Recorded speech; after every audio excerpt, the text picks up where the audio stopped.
Hi friends, welcome to teammates academy. നിങ്ങൾ എല്ലാവരും പ്രതീക്ഷയോടെ കാത്തിരുന്ന RPF 2024 നോട്ടിഫിക്കേഷൻ റിലീസ് ആയിട്ടുണ്ട്. സബ് ഇൻസ്പെക്ടർ കോൺസ്റ്റബിൾ പോസ്റ്റിലേക്കാണ് നിലവിൽ നോട്ടിഫിക്കേഷൻ വന്നിട്ടുള്ളത്. ഒരു യൂണിഫോം പോസ്റ്റിൽ ജോലി ചെയ്യാൻ ആഗ്രഹിക്കുന്നവരാണ് നിങ്ങളെങ്കിൽ ഏറ്റവും നല്ലൊരു സുവർണ അവസരമാണ് ഇപ്പോൾ നിങ്ങളുടെ മുമ്പിൽ വന്നിരിക്കുന്നത്. ഈ അവസരം ആരും മിസ്സാക്കരുത്. അപ്പോൾ നമുക്കതിന്റെ നോട്ടിഫിക്കേഷൻ ഡീറ്റെയിൽസ് എന്തൊക്കെയാണെന്ന് ചെക്ക് ചെയ്യാം. RPF 01/2024 sub inspector, RPF 02/2024 constable തുടങ്ങിയ 2 പോസ്റ്റുകളിലേക്കാണ് നിലവിൽ നോട്ടിഫിക്കേഷൻ വന്നിട്ടുള്ളത്. അതിന് അപ്ലൈ ചെയ്യാനുള്ള ഡേറ്റ് വരുന്നത് 15/4/2024 മുതൽ 14/5/2024 വരെയാണ്. അടുത്തത് വരുന്നത് vacancies and qualifications. RPF 01/2024 sub ഇൻസ്പെക്ടറുടെ എഡ്യൂക്കേഷണൽ ക്വാളിഫിക്കേഷൻ വരുന്നത് ഗ്രാജുവേഷൻ ആണ്. അതിൻ്റെ ഇനീഷ്യൽ പേയ്മെൻറ്റ് വരുന്നത് 35,400 രൂപയാണ്. ഏജ് ലിമിറ്റ് വരുന്നത് 20 വയസ്സ് മുതൽ 28 വയസ്സ് വരെയുള്ളവർക്ക് അപ്ലൈ ചെയ്യാം. 1/7/2024 20 വയസ്സ് പൂർത്തിയായിരിക്കണം.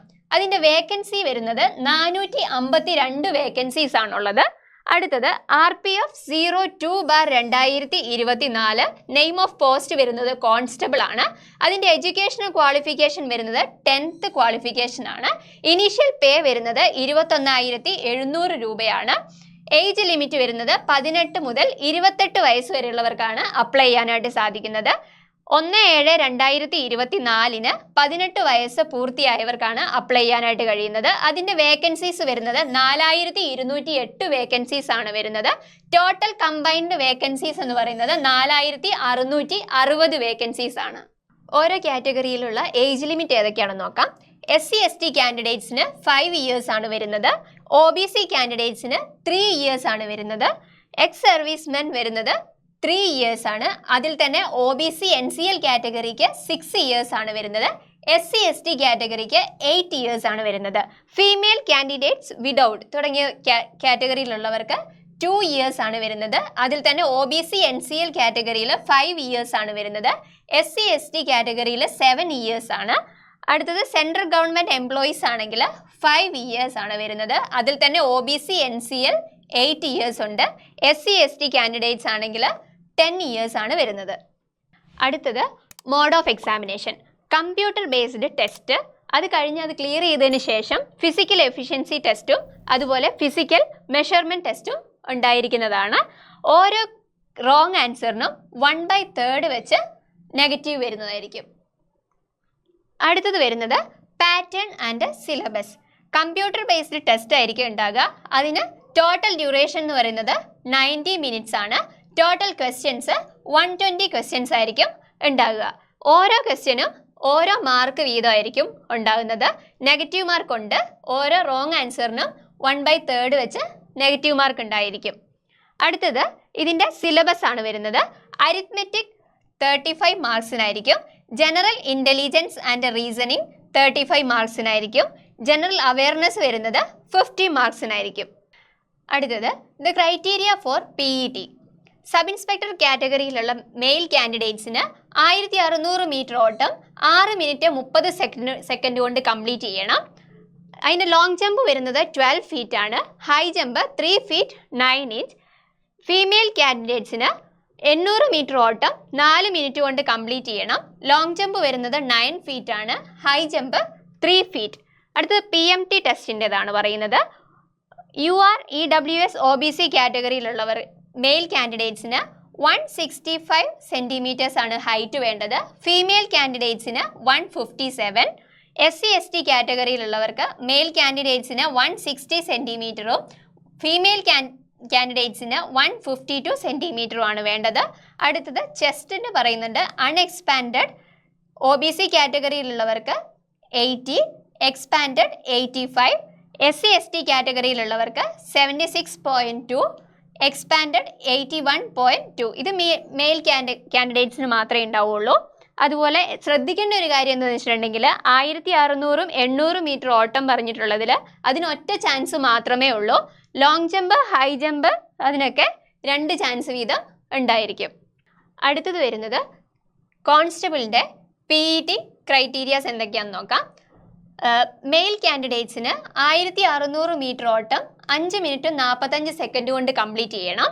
അതിൽ ലോങ് ജമ്പ് വരുന്നത് 14 ഫീറ്റ് ആണ്, ഹൈ ജമ്പ് 4 ഫീറ്റ്.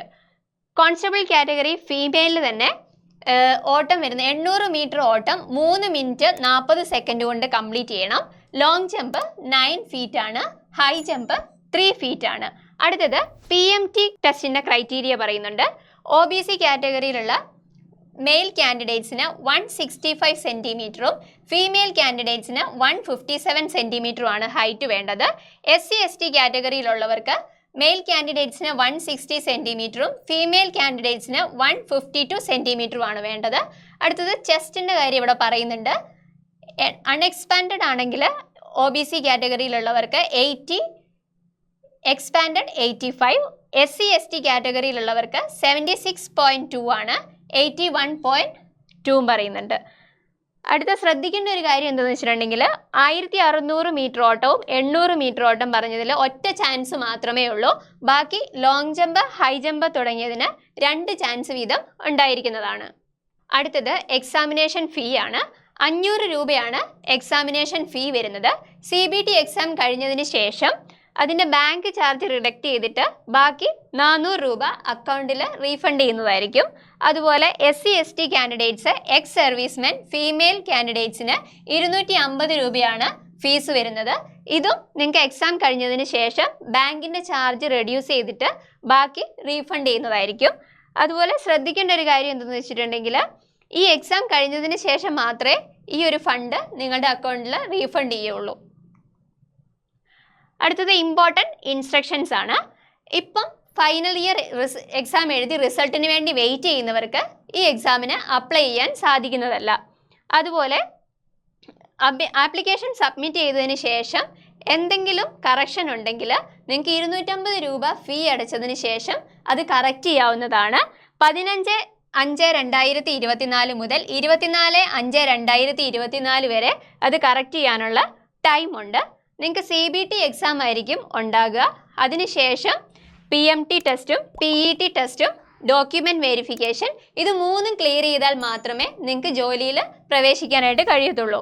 പ്രത്യേകം ശ്രദ്ധിക്കേണ്ട ഒരു കാര്യം, OBC NCL candidates caste certificate submit ചെയ്യുന്ന സമയത്ത് ഈ ഒരു കാര്യം പ്രത്യേകം മെൻഷൻ ചെയ്യേണ്ടതായിട്ടുണ്ട്. അടുത്തത് വരുന്നത് എക്സാമിനേഷൻ സെൻറ്ററിൻ്റെ ഡീറ്റെയിൽസ് ആണ്. ഈ കൊടുത്തിരിക്കുന്ന വെബ്സൈറ്റിൽ പോയിട്ടുണ്ടെങ്കിൽ എക്സാമിനേഷൻ്റെ ഡീറ്റെയിൽസ് അറിയാവുന്നതാണ്. അപ്പോൾ ഇത്രയൊക്കെയാണ് എക്സാമിനേഷൻ ഡീറ്റെയിൽസിൻ്റെ കാര്യങ്ങളൊക്കെ. അപ്പോൾ എല്ലാവരും എക്സാമിനേഷന് വേണ്ടി നന്നായി പ്രിപ്പയർ ചെയ്യുക, സമയത്തിന് തന്നെ അപ്ലൈ ചെയ്യുക. കൂടുതൽ ഡീറ്റെയിൽസും കാര്യങ്ങളൊക്കെ അറിയുന്നതിന് വേണ്ടി താഴെ കൊടുത്തിരിക്കുന്ന നമ്പറിൽ കോൺടാക്റ്റ് ചെയ്യുക.